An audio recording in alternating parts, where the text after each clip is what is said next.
വിളക്കുകാൽ. പുറപ്പാടിൻ്റെ പുസ്തകം 38 അധ്യായം 17 മുതൽ 24 വരെയുള്ള വാക്യങ്ങൾ. വിളക്കുകാൽ.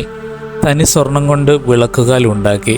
അതിൻ്റെ അടിത്തട്ട്, തണ്ട്, ചഷകങ്ങൾ, മുകുളങ്ങൾ, പുഷ്പങ്ങൾ എന്നിവ ഒരേ സ്വർണ്ണത്തകടിലാണ് പണിതത്.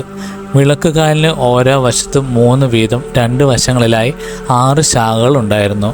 വിളക്കുകാലിൻ്റെ 6 ശാഖകളിൽ ഓരോന്നിലും ബദാംപൂവിൻ്റെ ആകൃതിയുള്ളതും മുകുളങ്ങളോടും പുഷ്പതലങ്ങളോടും കൂടിയതുമായ 3 ചഷകങ്ങൾ വീതം ഉണ്ടായിരുന്നു.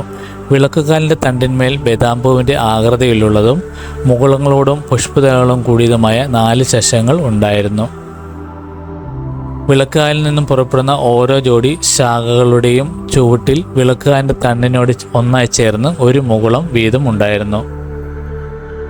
മുകുളങ്ങളും ശാഖകളും വിളക്കുകാലിനോട് ഒന്നായി ചേർന്നിരുന്നു. എല്ലാം തനി സ്വർണ്ണത്തകട് കൊണ്ട് പണിതതായിരുന്നു. അവൻ അതിൻ്റെ 7 വിളക്കുകളും തിരി അണയ്ക്കുവാൻ ഉപയോഗിക്കുന്ന കത്രികകളും തട്ടങ്ങളും തനി സ്വർണം കൊണ്ട് നിർമ്മിച്ചു.